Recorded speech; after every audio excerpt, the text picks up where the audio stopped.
জীবনে প্রথমবার চিকেন বিরিয়ানি করলাম, তাও আবার কাঠের উনুনে। আমি কিন্তু আগে কোনোদিনই করিনি, ফার্স্ট টাইম করলাম। আর সন্ধ্যাবেলাতে ভাই আমাকে বললো, বৌদি তোমার জন্য ম্যাগি করে দেবো, আমি কিন্তু খুব সুন্দর ম্যাগি করতে পারি। আমি বললাম যে ঠিক আছে, তুমি সন্ধ্যাবেলা টিফিনটা তাহলে বানিয়ে দাও। আর ম্যাগিটা কিন্তু খুব টেস্টি বানিয়েছিল। তারপর খাওয়া দাওয়া কমপ্লিট করে আমি চলে আসি এবার রান্নার এদিকে। যেহেতু আমি কাঠের উনুনে রান্না করব, তাই কিন্তু মশলাগুলো আমি মিক্সিতে আগে করে নিয়েছি। আজকে কিন্তু গ্যাস ব্যবহার করব না। আমার পর বললো রোজই তো গ্যাসে রান্না করো, আর যেহেতু পিকনিক করছো তাই কিন্তু একটু উনুনে রান্না করো। আমি বললাম ঠিক আছে, তুমি আমাকে হেল্প করবে, আমি অবশ্যই করব।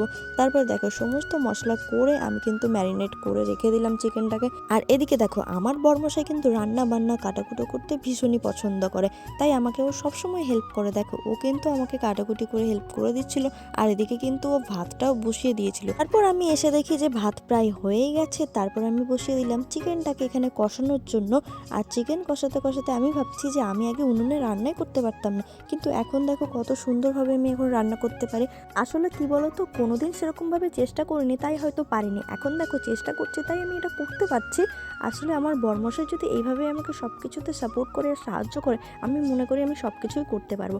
তাই কিন্তু এই অসম্ভবটাকেও আমি সম্ভব করেছি।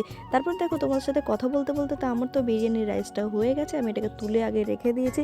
তারপর এখানে আমি লেয়ারিং করতে বসে গেছি। আমি যেহেতু ফার্স্ট টাইম করছি, আমার কোনো আইডিয়া নেই এটা কীভাবে করে, তাই কিন্তু মা আমায় পাশ থেকে বলে দিচ্ছে, আর আমি সেই শুনে শুনে কিন্তু আমি নিজের মতন করার চেষ্টা করছি।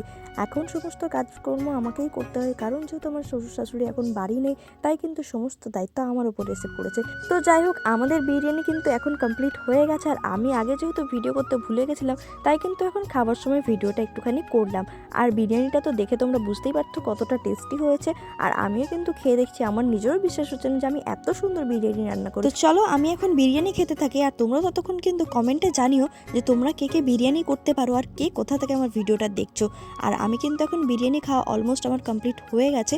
তো তোমরা এই ভিডিওটা কেমন লাগলো সেটাও কিন্তু কমেন্টে জানিয়েছো। চলো আজকের মতন টাটা, দেখা হচ্ছে নেক্সট ভিডিওতে, বাই।